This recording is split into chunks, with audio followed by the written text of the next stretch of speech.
Биздин каналга катталып, видеого лайк басып, жаңылыктар менен өз убагында кабардар болуп туруңуздар. Жолдош президент, эмнеге калп сүйлөйсүз? Мен сиз үчүн уялып жатам.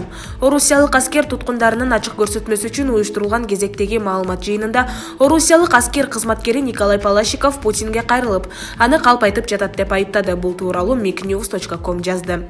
Бул жерге аскерге чакырылгандар жок деп эмнеге айтып жатканыңызды билбейм. Сол жакта менин 4 жолдошум бар. Алар сиздин каалооңуз боюнча ушундай кылмышка барууда. Мен өзүмдөн, бардык орусиялык аскер кызматчыларынан жана силерден абдан уялдым, жолдош президент.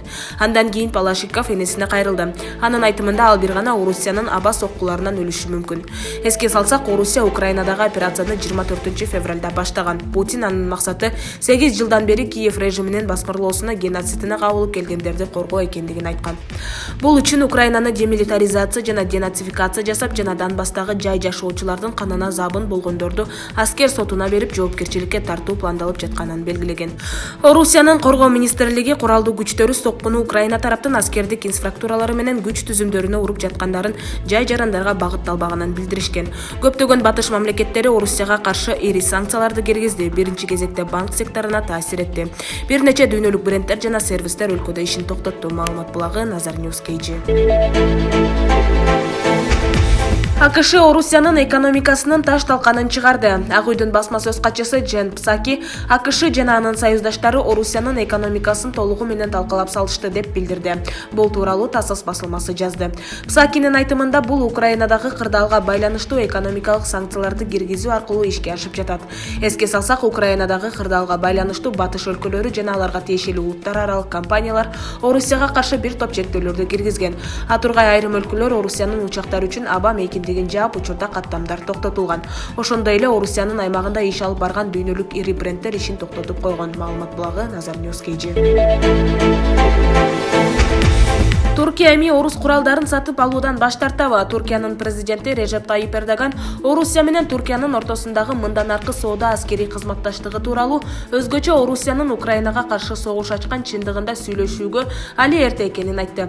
Бул тууралуу ал Анкарада Германиянын канцлери Олаф Шольц менен жолугушууда билдирди деп маалымдайт Reuters. Эрдоган Туркиянын Орусия менен достугуна карабастан НАТО союздаштары колдой албагандыктан Украинаны колдогонун айтты.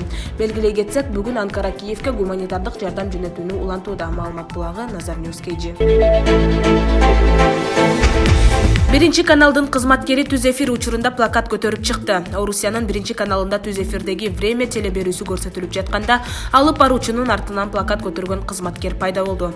Окуя 14 мартта жергиликтүү убакыт боюнча саат 21:35 болгон. Бул убакытта Екатерина Андреевна санкциялар тууралуу айтып жаткан. Анын артынан пайда болгон редактор Марина Осянникова "No war, остановите войну. Здесь вам врут. Не верьте пропаганде. Russians against war. Согушту токтоткула, пропагандага ишенбегиле. Бул жерде калп айтып жатышат" деген жазуу бар плакаттарды көтөрүп чыкты. Андан кийин эфирден дароо санкция тууралуу сюжет көрсөтүлдү.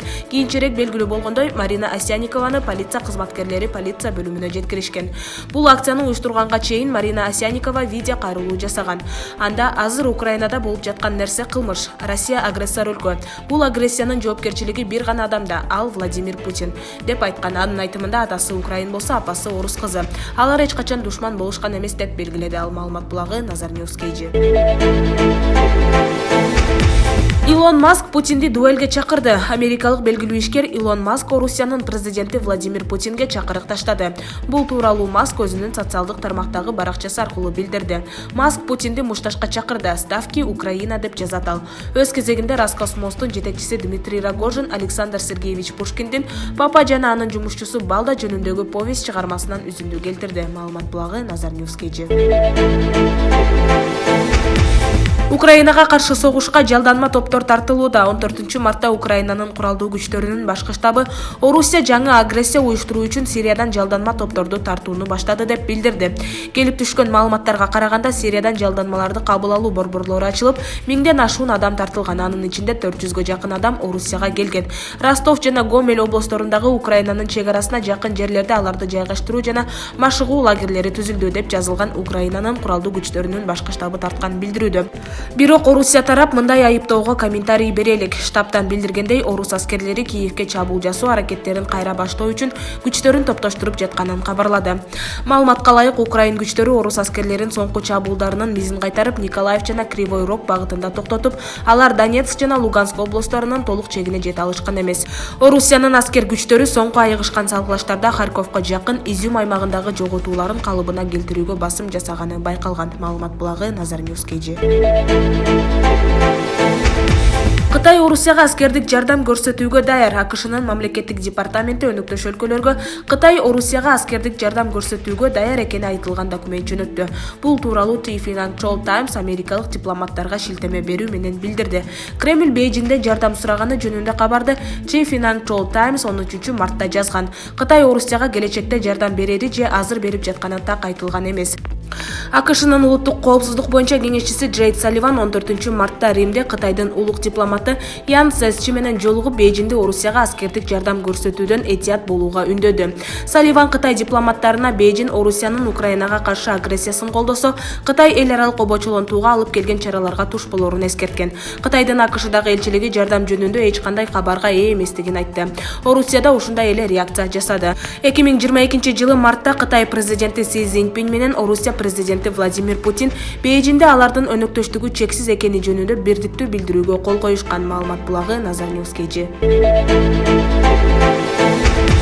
Зеленский Украинадагы аскердик абалдын мөөнөтүн узартат. Владимир Зеленский Украинадагы аскердик абалды дагы 30 күнгө узартуу боюнча мыйзам долбоорун жогорку радага сунуштады. Бул тууралуу страна УА жарыялаган документке таянуу менен РИА Новости маалымат агенттиги жазып чыкты.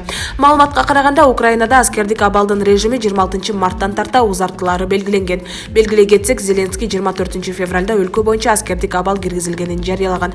Орусия 24 февралда Украинада атайын аскердик операциясын баштаган. Президент Владимир Путин анын максатын 8 жылдан бери Киев режими тарабынан зордук зомбулукка жана геноцидке дуушар болгон адамдарды коргоо деп атаган. Маалымат булагы Nazar News KG.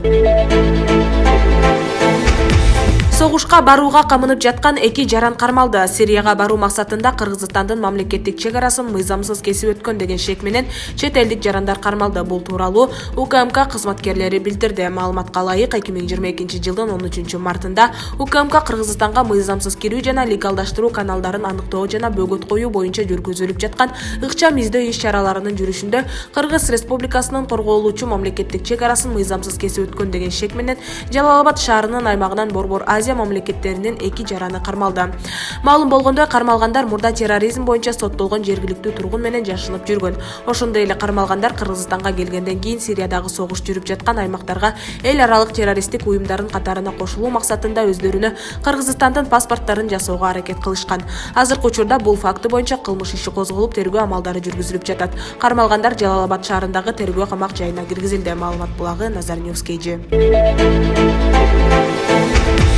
Орус-Украин сүйлөшүүлөрүнүн 4-чү раундунда пикир келишпестиктер жаралды. Орусия менен Украинанын делегацияларынын ортосундагы сүйлөшүүлөрдүн 4-чү раунду болуп өттү. Орусиянын Украинага кол салууларынын 19-чу күнүндө делегациялар кайрадан сүйлөшүү уюштурушту. Дүйнө эли эки тараптын сүйлөшүүлөрүн тезирээк тынчтык орносун тилек кылып турганда, баарлашуунун 4-чү раунду да аяктады. Ал арада Украинанын президентинин аппарат жетекчисинин кеңешчиси Михаил Подоляк билдирүү жасап, жолугушууда эки тараптын өз көз караштарын айткандарын, делегациялардын ортосундагы пикир келишпестиктердин ар башка саясий системалардан келип чыкканын кабарлады. Ошону менен бирге Подоляк 4-чү сүйлөшүүдөн жыйынтык чыкпаганын, тарапташтар бири-бирине коюлган сунуш шарттарды карап чыгып 15 мартта сүйлөшүү кайра уланарын маалымдады. Орус аскерлери 24 февралда Украинага чабуул баштаган болчу. Андан бери эки тараптын делегациялары 3 жолу жолугушуу уюштурушкан. Маалымат булагы Nazar News KG.